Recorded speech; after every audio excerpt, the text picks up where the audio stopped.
भगवान भोलेनाथ के महिमा के गुणगान बखान बड़ाई कैनिया और रउआ सबके बीच में हमें को कथा सुना दी। आज हम कथा सुना दें बिरजू भक्त के। भगवान भोलेनाथ के महिमा परंपार बा, जे भी यहाँ के शरण में गईल बा सबकर कल्याण के लिए बने, सबकर उद्धार के लिए बने, सबकर मनोकामना पूरा के लिए बने। तो हमारा कथा की शुरुआत हो गई। भगवान भोलेनाथ के महिमा परंपार में आई, यहाँ के शरण में जे भी गईल बा सबकर कल्याण के लिए बने, सबकर उद्धार के लिए बने, सबकर मनोकामना पूरा के लिए बने।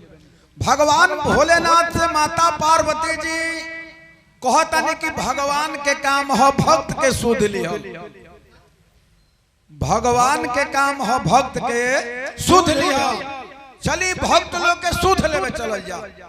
माता पार्वती जी के बात सुन के भगवान भोलेनाथ कहता नहीं कि तू हमारा दिल के बात छोड़ ले लू।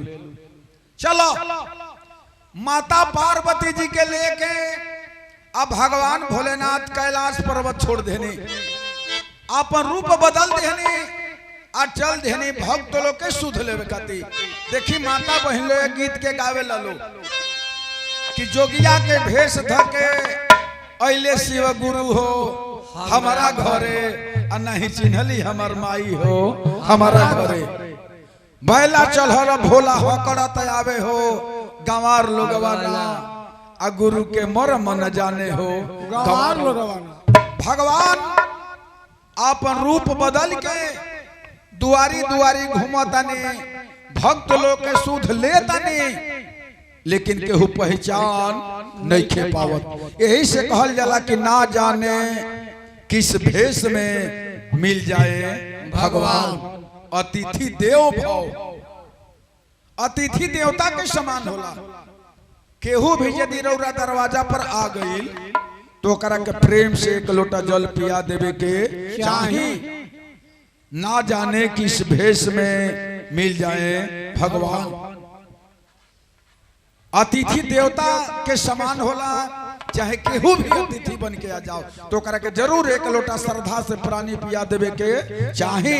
भगवान भोलेनाथ माता पार्वती जी के लेके चल धनी भक्त लोग के सुध लेवे खाती। आज जब सुध लेवे खाती चलता तो देखी का होता। वाह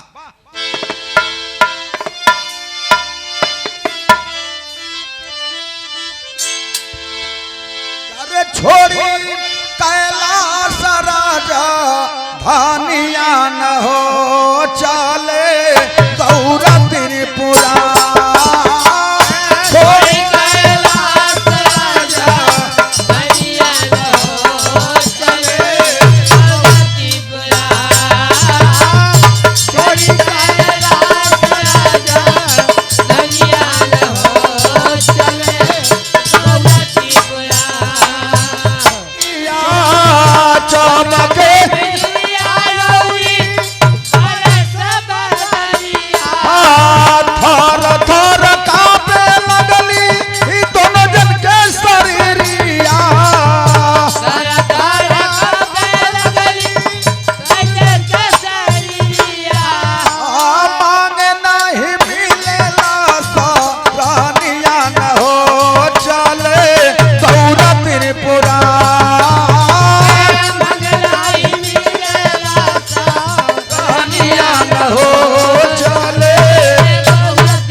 पार्वती जी के लेके भक्त लोग के सुध लेवे खातिर जाता नहीं। खूब बढ़िया दिन बन रहे, अचानक बादल घेर लिया, बिजली चमके लागल, पत्थल पानी गिरे लागल, आ दोनों प्राणी पत्थल पानी से पिटाए लगल लोग। माता पार्वती भगवान भोलेनाथ से सवाल करतनी कि आजी कतना बढ़िया दिन बन रहा हो, ई कहां से पत्थर पानी गिरे लागल, ई कहां से बादल आ गई, कहां पर डंडा लागल बा, कहां पर डोरी लागल बा, ई केकरा सहारे बादल गरजता बरसता हमरा के बताई। माता पार्वती जी सवाल करतरी कहां पर डंडा लागल, कहां पर डोरी, कहां पे डंडा लागल, कहां पे डोरी, के करी सहारे बादल अधाव चरुओरी, के करी सहारे बादल धावे चरुओरी, कहां से परिसेला पनिया न हो चले दौरा त्रिपुरा, कहां से बरसेला पनिया न हो चले गौरतीपुरा, कहां से बरसेला पनिया न हो चले गौरतीपुरा। भगवान भोलेनाथ माता पार्वती जी के समझावतनी सातवे के डंडा लागल, सातवे के डोरी, सतवे के डंडा लागल, सतवे के डोरी, सात के सहारे बादल अधाव चरुओरी, सतवे सहारे बादल धावे चरुओरी, सातवे से परिसेला पनिया न हो चले दौरा त्रिपुरा, सतवे के बरसेला पनिया न हो चले गौरतीपुरा, सतवे के बरसेला पनिया न हो चले गौरतीपुरा। कथा पर ध्यान दी। माता पार्वती जी के भगवान भोलेनाथ समझावतनी कि सते के डंडा लागल बा, सते के डोरी लागल बा, सते से बादल गरजता बरिसता, हर काम सत पर हो रहल बा। यदि सत ना रही तो धरती टिकल ना रही। माता पार्वती जी कहतन कि कैसन सत जी, कहां सत बा, कैसन सत होला तनी हमरा के दिखलाई तो, कहां सत बा। भगवान भोलेनाथ कहतन कि सत देखे के पड़ी तो तोहरा बड़ा कष्ट झेले के पड़ी। सत कोनो बाजार में बिकाला ना, आई कोनो सामान ना हो के ले आके तोहरा के देखला दिखला है ये सत हो। कहतरी माता पार्वती जी कि दुनिया के हम कोनो कष्ट झेलब, लेकिन राउ राज हम सत देखो। मेहरारू बड़ा जिद्दी होला लो, बहुत जिद्दी। हाँ सबका कहतर कि कुछ हो जाई हम सत देखब। अब भगवान भोलेनाथ तो बड़ा फेरा में पड़ गए कि आई हो दादा अब हम का करी, इनकरा के हम कहां से सत देखलाई। तब एगो बहाना बनाओ तनी भगवान भोलेनाथ, कहतनी कि तोरा सत देखे के पड़ी तो कोढ़नी के रूप धारण करे के पड़ी। माता पार्वती जी कहतनी कि कोढ़नी के रूप धारण करब, लेकिन राज हम सत देखो। देखी बड़ा जिद्दी होला लो, बहुत जिद्दी। हर बात में जिद कर देला लो कि देखी हमरा कहीं सामान ना ले नो तो न हम बनाई न खियाई न रोवर संग रोब। भाग जाए नहीं यार, चुल फोड़ दे। बाप रे बाप, बड़ा जिद्दी होला लो। बहुत जिद्दी। माता पार्वती जी कहतनी कि बहाना बनावत रहब कुछ हो जाई, हम मानव नाराज सत देखो। शंकर भगवान कहनी कि ठीक बा ना मनबू तो चलो। कथा पर ध्यान दी, चलो। माता पार्वती जी कोढ़नी के रूप बना लेहनी, अब भगवान भोलेनाथ कोढ़ी के रूप बना लेनी। आज चल देनी सत देखलावे खातिर लेके, सत देखलावे खातिर लेके पहुंचल बने कहा कि जहां भगवान भोलेनाथ के भक्तों में परम भक्त जेकर नाम रहे बिरजू भक्त। बिरजू भक्त के लड़का होखसन लेकिन मर जासन, जिएबे ना करसन, लेकिन वो भगवान के भक्ति छोड़लन ना। यही से कहल जाला कि भगवान के दरबार में देर होला अंधेर ना होला। वो भक्ति छोड़लन ना। धीरे धीरे बिरजू भक्त के चौथापन आ गई। आ चौथापन में बिरजू भक्त के एगो लड़का पैदा भइल। आ जब वो लड़का पैदा भइल तो लड़का मरल ना। बड़ा धूमधाम से बिरजू भक्त अपना लड़का के छठिहार करावत रहन। आ बिरजू भक्त प्रतिज्ञा कली हलन कि जे भी हमारा दरवाजा पर आई जौवन खाई ओकरा के हम खियाई, लेकिन अपना दरवाजा से वापस ना जाए दे। कथा पर ध्यान दी, देखी क्या होता। भगवान भोलेनाथ कोढ़ी के रूप में और माता पार्वती जी कोढ़नी के रूप में लेके पहुंच गई वही नगर में, जौना नगर में बिरजू भक्त अपना लड़का के छठिहार करावत रहन। वही नगर के जाके चौरास्ता पर बैठ गई। जे भी बिरजू भक्त के यहाँ खाना खाए खातिर आवे तो कहे कि ये बिरजू भैया हो, रास्ता पर दूगो कोढ़ी नहीं बैठल बड़ा सन, ओहनो के लिए के भोजन करा दी हो, बड़ा तोहरा के पुण्य मिली, बड़ा तोहरा के आशीर्वाद दी सन। सबके खिया पिया के बिरजू भक्त गईलन वो कोढ़ी महाराज के पास, जहां भगवान भोलेनाथ कोढ़ी के रूप बना के बैठल बनी और माता पार्वती जी कोढ़नी के रूप बना के बैठल बनी। चली बाबा रो सब भोजन खली ले के द्वारे पर बैठा दिहलन। जौन भी श्रद्धा प्रेम से पूरी सब्जी बुनिया मिठाई यानी जौन बनौले रहलन ले जाके सामने रख दिहलन। बाबा भोजन करी।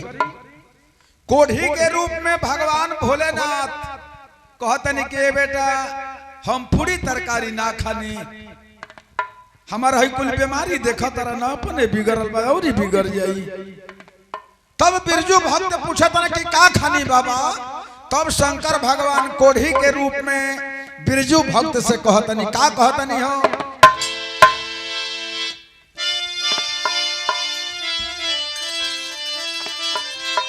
अरे हम ना खैबे पूरी तरकारिया हो, ओ नाता बढ़ जाई बेमरिया। हम ना खैबे पूरी तरकारिया हो, नाता बढ़ जाई बेमरिया। हम ना खैबे पूरी तरकारिया हो, नाता बढ़ जाई बेमरिया। अरे हम ना खैबे पूरी तरकारिया हो, ओ नाता बढ़ जाई बेमरिया। हम ना खैबे पूरी तरकारिया हो, नाता बढ़ जाई बेमरिया। हम ना खैबे पूरी तरकारिया हो, नाता बढ़ जाई बेमरिया। मानुषा के मानुषा रोज करे नियहरावा। मनुष्य के मन सरोज कर लिया जवन बचवा के आज कैल छठिहारावा।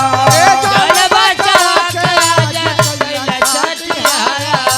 दोनों प्राणी मारा मिली कटरिया हो, नाता बढ़ जाई बेमरिया। दूल्हा बाई मारा मिली कटरिया हो, नाता बढ़ जाई बेमरिया। दूल्हा बाई मारा मिली कटरिया हो, नाता बढ़ जाई बेमरिया। कथा पर ध्यान दी। भगवान भोलेनाथ कोढ़ी के रूप में बिरजू भक्त से कहतन के बेटा रोज हम मानव के मांस खाने आया जुओ मानव के मांस खाई, लेकिन वही मानव के मांस खाई कि जौना लड़का के तो छठिहार करावत रहो वही के हम मांस खाई। इतना बात जब बिरजू भक्त सुनता रहन, बिरजू भक्त के आंख से झर आंसू गिरे लगल। ओ कोढ़ी महाराज के पैर पकड़ के रोए लगलन, बाबा ऐसा मत करी, हमार दुनिया उजड़ जाई। ई कैसा हमारा पथली पर डूब जामल बा, ऐसा मत करी बाबा। पैर पकड़ के बिरजू भक्त रोवतरन आ कहतरन, का कहतरन?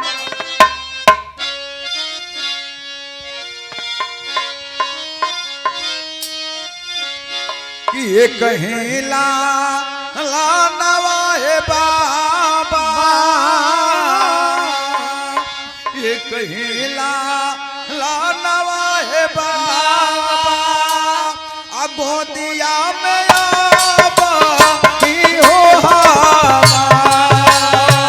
ये कहिला ला नवाए बाबा, गोदिया में आबा की हो हमार। ये कहिला ला नवाए बाबा, गोदिया में आबा की हो हमार। कैसे बतावा हे बाबा, कैसे बतावा हे बाबा, बचवा बचाली हे हो काटा। कैसे बतावा हे बाबा, बचा बचाली हे होता कैसे बतावे बाबा, बचा बचाली हे होता। बाबा ऐसा मत करी, हमार दुनिया उजड़ जाई। कोही ताया बनतना हयाती में जराई देई, कहीं तया पंतना आदि में जराई गई। प्यारी गुजारिया पर छुरिया चलाई देई। प्यारी गुजरिया पर छुरिया चलाई गई। बचवा के मारल हे बाबा, बचवा के मारल हे बाबा, होई जाए दुनिया होया ना। बचवा के मारे है बाबा, होई जाई दूरी आना। बचवा के मारे है बाबा, होई जाई दूरी आना। गुरबहला बिरजू भाग ओ कोढ़ी महाराज के पैर पकड़ के रोवतरन, बाबा ऐसा मत करी। ई कैसे हमारा पथले पे डूब जामल बा।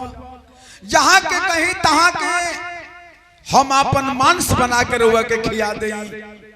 जहाँ के कहीं तहाँ के मांस हम अपना धर्म पत्नी के बना के खिया दी बाबा, लेकिन लड़के के काटे के मत कहीं। कोढ़ी के रूप में भगवान भोलेनाथ कहता नहीं कि खियावे के होखे तो बोलो, आ नहीं तो हम दूसरा रास्ता धरी। तोहरा नियर हमरा के बहुते जजमान मिली है। बिरजू भक्त कहता रहे कि ना बाबा ऐसा मत करी।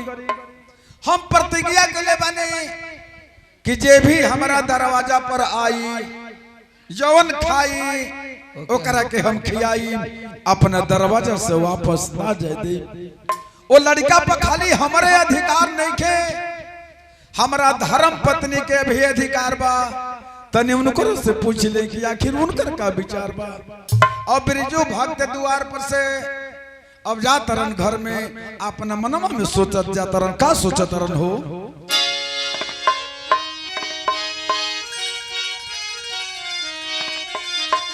कि भूखे भिखारिया जय है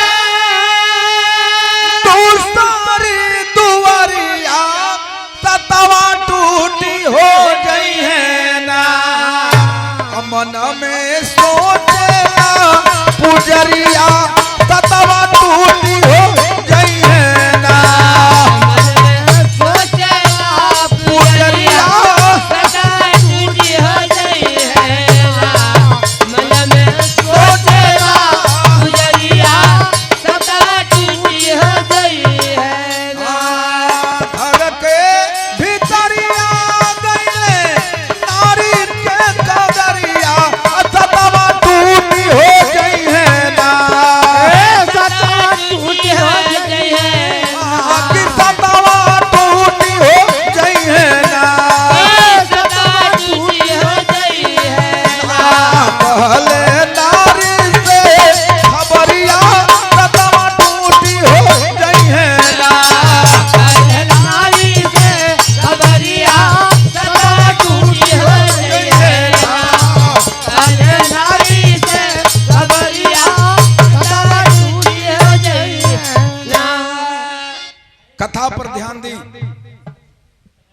बिरजू भक्त गैलन घर में अपना धर्म पत्नी के बुला के आ कहतन कि देखा न हो द्वार पर दुगो कोढ़ी कोढ़नी बैठल बड़ा सा कहतन से कि हम पूरी तरकारी ना खाने उनकर धर्म पत्नी पूछत रही कि का खाला सो तो कहतन से कि रोज मानव के मांस खाने आया जो मानव के मांस खाई लेकिन वही मानव के मांस खाई कि जेवना लड़का के तू छठियार करावतर वही के मांस खाए के कहतर सन जब इतना बात उनकर धर्म पत्नी सुनो तारी तो कहो तारी कि जल्दी द्वार पर से मार को उनके खेती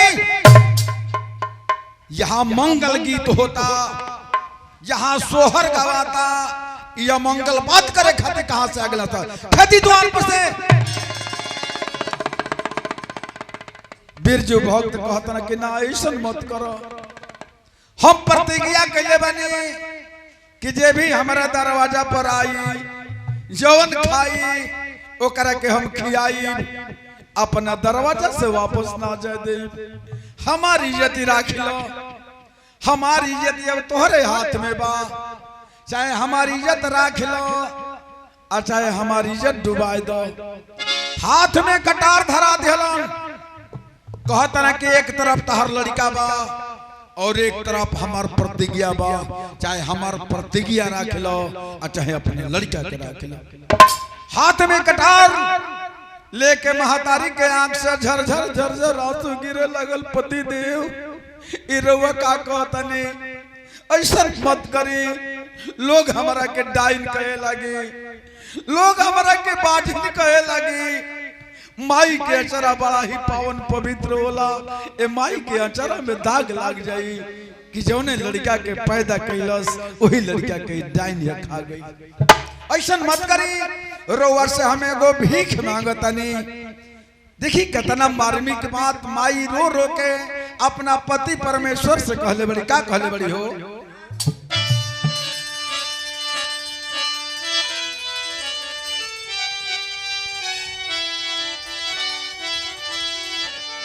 गोदी में दुलार लेके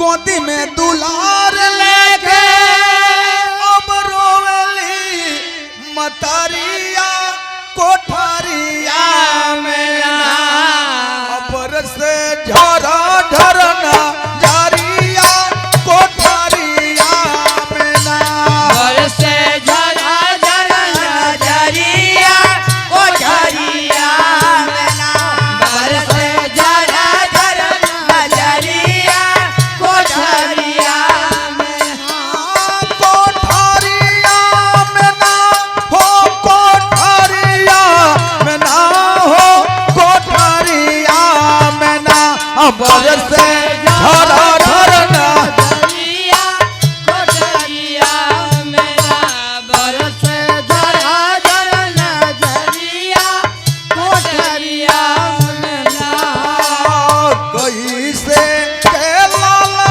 ऊपर मारी हम कोठारिया कोठारिया में ना कैसे के हाल ऊपर मारी हम कोठरिया कोठरिया में ना अबर से झरा झरना जारिया कोठारिया में ना घर से झरा झरना जारिया कोठरिया में ना ऐसा मत करी हमार दुनिया उजड़ जाई रौरा से एगो हम भीख मांगतनी कि देई दाए सैया हमारे ललना के भिखिया आचारिया में ना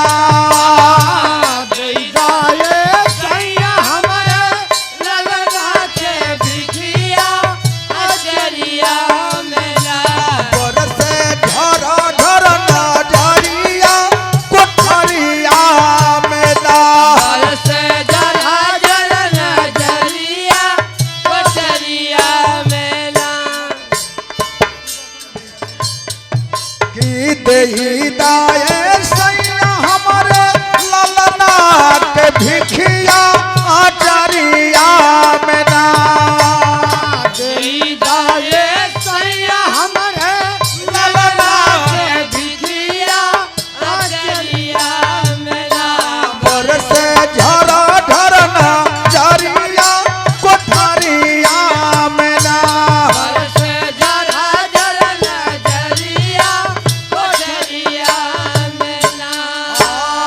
जौने बाचावा के बाटे अलहरा शरीरिया कोठरिया में ना जौन बाटावा के बाटे अलहरा शरीरिया कोठरिया में ना बरसे झरा झरना चरिया कोठरिया में ना बरसे झरा झरना शरीरिया कोठरिया में ना बरसे झरा झरा शरीरिया कोठरिया में ना।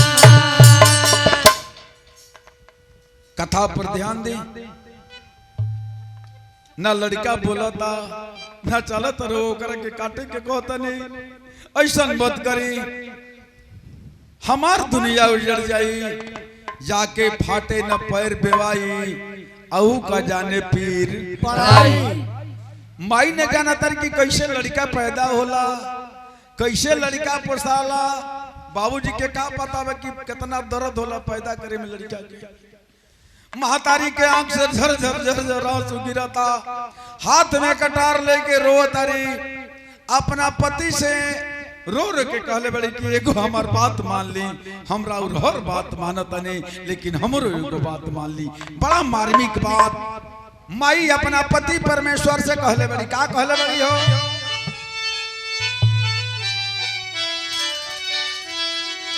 चर जवन बाचवा के ढोवली नवा महीनावा सैया पेट के दर्दिया अब ही पेटावे में बा पेट के दर्दिया अब ही पेट में बा नार के कटाई अब ही धोगड़ी न पवली सैया नर के कटाई अब ही धगड़ी न पोली सैया ओही बाचवा पर कैसे चले है कटारा ओही बाचवा पर कैसे चलिए काटा नारी के बचनिया सुने हो भक्ता बनिया नरी के बचनिया सुने हो भक्त बनिया सुन प्यारी रानिया तू बतिया हमारा सुन प्यारी रनिया तू बतिया हमारा राखिला धर्म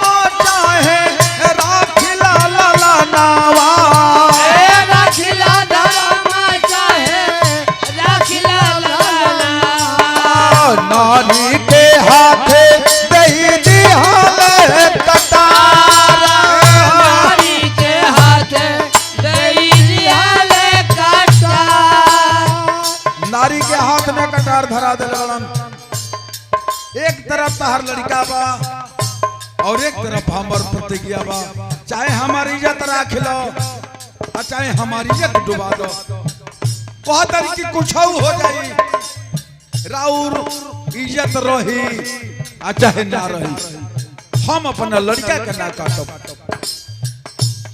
कथा पर ध्यान दे देखी का होता बहुत की कुछ हो जाई हम अपना लड़का के ना काटब इन्हें द्वार पर भगवान भोलेनाथ कोढ़ी के रूप में और माता पार्वती जी कोढ़िनी के रूप में ले आइल बनी सत देखलावे खातिर भगवान भोलेनाथ अपना मनवा में सोचता नहीं कि ले नहीं है करा के सत देखलावे खातिर जना था कि आज हमरो बात झूठा हो जाई गुरु भाई ले आइल बनी सत देखलावे खातिर आज हमरो बात झूठा हो जाई देखी हे हो भगवान भोलेनाथ के महिमा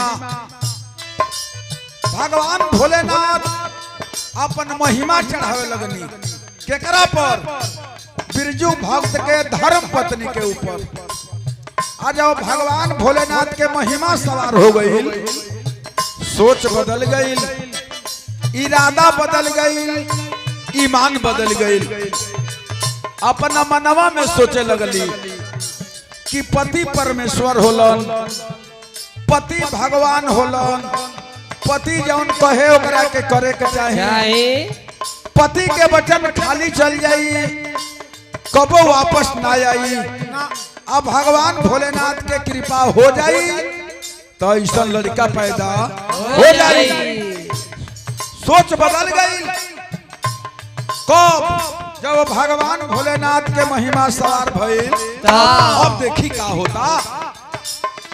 पति के बचनिया सुने हो बारी धनिया,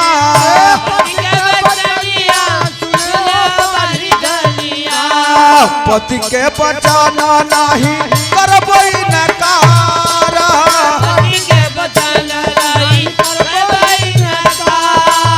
ममता मरसाना दिला पत्थर बनावाली,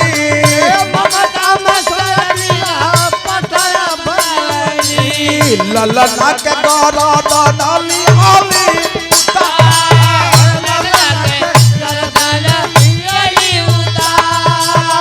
बोटी बोटी काट के ललना के बदनावा,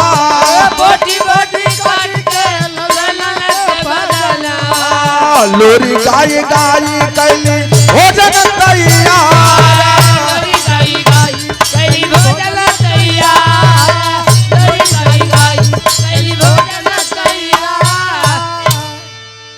देखी भगवान भोलेनाथ के महिमा सवार हो गई। सोच बदल गई, इरादा बदल गई, ईमान बदल गई। पति परमेश्वर होलन, पति भगवान होलन। जौन पति कहे ओकरा के करे के चाहे, जय काठ के करे जा हो गई। हाथ में कटार ले ले रहली, लड़का के गर्दन पर चला दिली।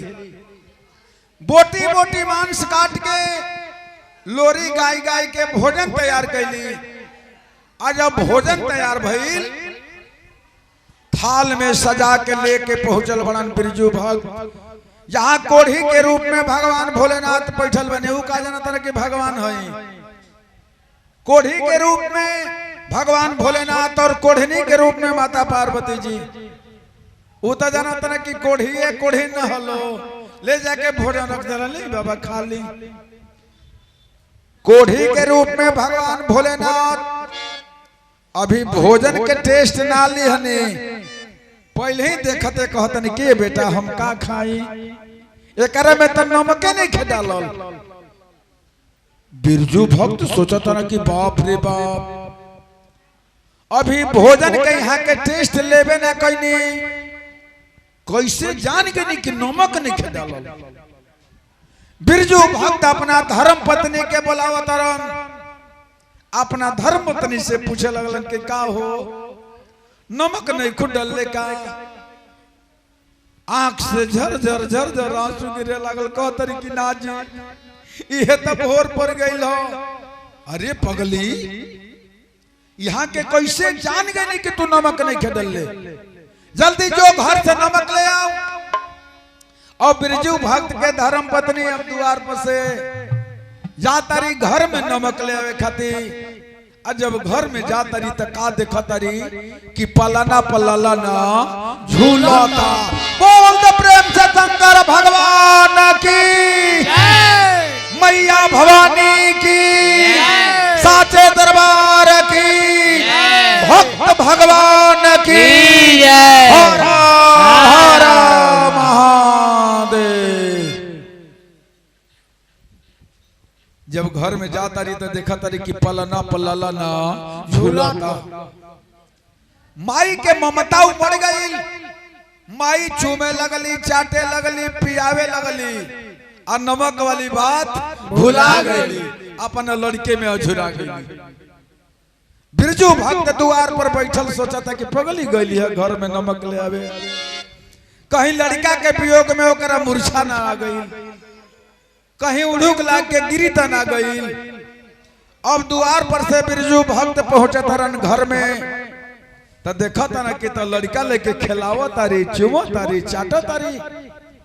बिरजू भक्त जान गए कि हमारा दरवाजा पर कोढ़ी कोढ़नी ना, भगवान हमार परीक्षा लेवे खातिर आइल बा। बिरजू भक्त अब घर से बाहर ही निकल के आ जाके वो कोढ़ी महाराज के पैर पर गिर गइलन, और कोढ़नी महारानी के पैर पर गिर गइलन। कहता ना कि हम जान गए नहीं कि रुआ कोढ़ी महाराज ना है और रुआ कोढ़नी महारानी ना है। बिरजू भक्त जान गए कि कोढ़ी महाराज, कहता ना कि हम जान गए नहीं कि रुआ कोढ़ी महाराज ना है और रुआ कोढ़नी महारानी ना है। रुआ सब दर्शन दे बाबू भगवान भोलेनाथ अपन कोढ़ी वाला रूप त्यागत ने और माता पार्वती भी अपन कोढ़नी वाला रूप त्याग देने। माता पार्वती जी कहतन कि हाँ जी सत देख लेने, इस सत ना रही तो धरती टिकल ना रही। ए भक्त के भक्ति से आज हम बड़ा खुश बने। ई जौन भक्त वरदान मांगता तौने करके दे दे। इस सत ना रही तो धरती टिकल ना रही। लेकिन सत वाला काम करो तके हमनी के हइलो बैठ के तहर मुंह देखता का हम देखे इलाका जका करे लो कहता कि हमनी के हइलो बैठ के का करता तहर मुंह देखता। अरे भाई देखा हम इला जका कर लो जितना धर्म के काम बा, पूजा पाठ के काम बा, आस्था और विश्वास वाला काम बा, माता बहन लोग करता लो। मरद को लोग उतना कहा विश्वास बा। आई कहता ना कि हमनी के करता नहीं जा। हमनी के नहीं देखिए ई ना कि रोवर सबके संख्या ज्यादा बा तो रोवर सबके हम बड़ाई करता नहीं। बड़ाई करते बन आस्था और विश्वास जितना माताओं और बहनों के पास है उतना मर्दों के पास नहीं है। नहीं के हो देखिए एगो लड़का पावे खातिर जौना महतारी बहन के लड़का ना होला जाके 10 देवकोरी मुड़ी पट के ली कहली कि हे भगवान हमरो अचारा भर दे कि हमहू सब करा बराबर हो जाई। तू को जगह जाके पटके लो का तू को जगह जाके पटके लो। ये हम देखा देखा पटकी हम अपना दिल में पटकीला माने दिल में पटके लो, कहीं जाके देवी देवता के मुड़ी ना पटके लो। देखाई जो हम लड़का मांगता नहीं माने दिखावे लो, हम अपना दिल में मांग लेला। चुप रहो। जितना धर्म के काम बा माता बहन लोग करे ला लो। जितना घाटा के काम बा ये करे ला लो। ये बताओ ज्योतिया भूखे लो, हाँ छठ भूखे लो, ना पीपर में धागा लपेटे लो। अब बनाई देब का ई जौन भक्त वरदान मांगत रहुआ करके दे। भगवान भोलेनाथ कहने की बेटा बिरजू तोहरा भक्ति से आज हम बड़ा खुश बने। जौन मन करे तौन वरदान मांग लो। बिरजू भक्त कहलन के हे नाथ राउर दर्शन हम पा गईनी, हम धन्य हो गईनी, हमरा के कुछ चाहिए ना। अब हमके मुक्ति दे।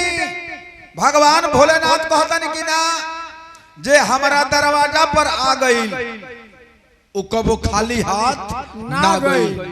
कुछ मांगो लेकिन मांगो।